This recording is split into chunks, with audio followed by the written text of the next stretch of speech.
Daniel chapter 2.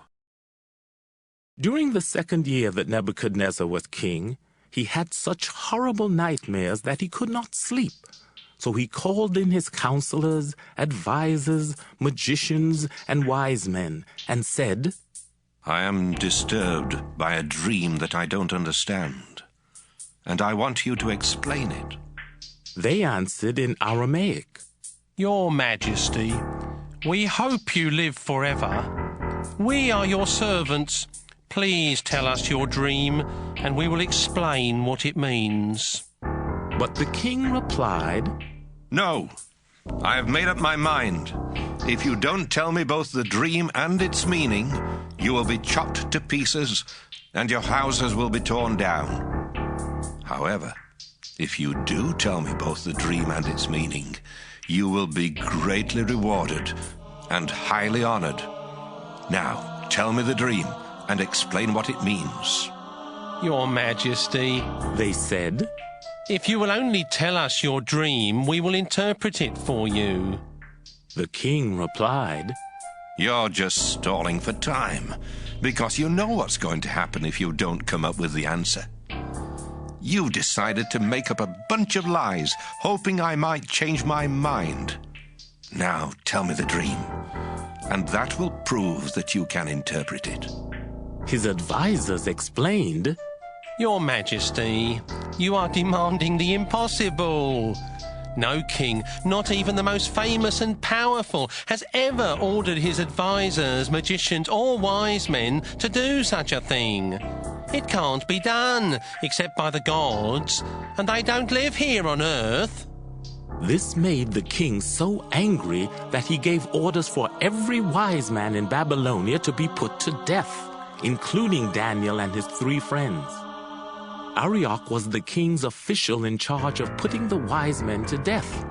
He was on his way to have it done when Daniel very wisely went to him and asked, Why did the king give such cruel orders? After Arioch explained what had happened, Daniel rushed off and said to the king, If you will just give me some time, I'll explain your dream. Daniel returned home and told his 3 friends.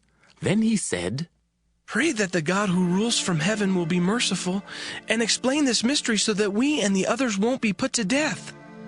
In a vision one night, Daniel was shown the dream and its meaning. Then he praised the God who rules from heaven. Our God, your name will be praised forever and forever. You are all-powerful and you know everything. You control human events. You give rulers their power and take it away, and you are the source of wisdom and knowledge. You explain deep mysteries because even the dark is light to you. You are the God who was worshipped by my ancestors. Now I thank you and praise you for making me wise and telling me the king's dream together with its meaning. Daniel went back to Arioch, the official in charge of executing the wise men. Daniel said, Don't kill those men. Take me to the king, and I will explain the meaning of his dream.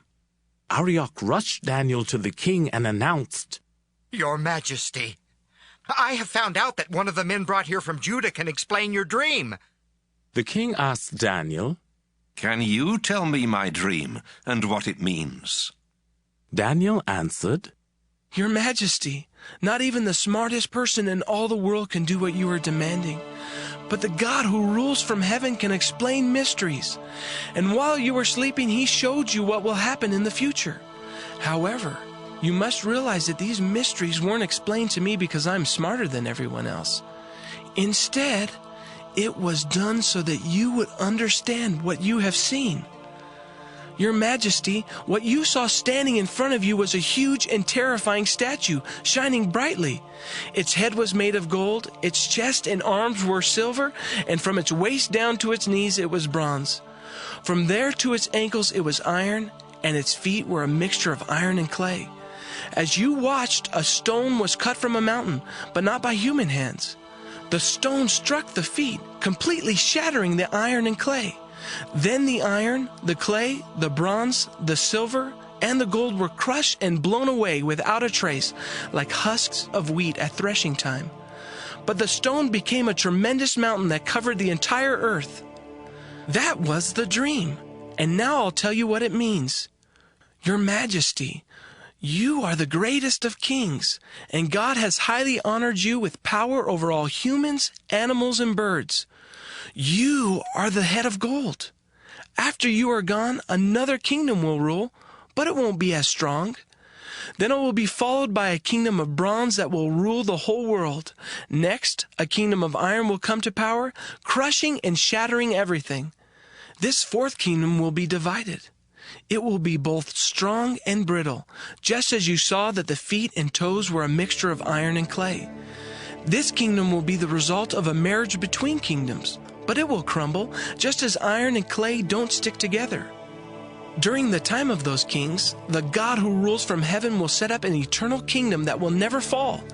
It will be like the stone that was cut from the mountain, but not by human hands, the stone that crushed the iron, bronze, clay, silver, and gold.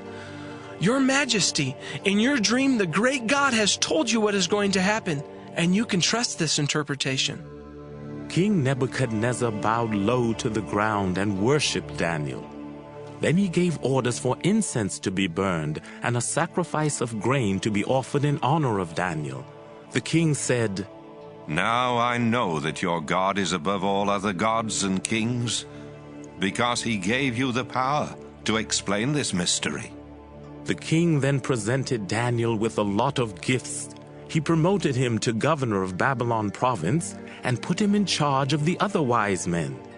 At Daniel's request, the king appointed Shadrach, Meshach, and Abednego to high positions in Babylon province, and he let Daniel stay on as a palace official.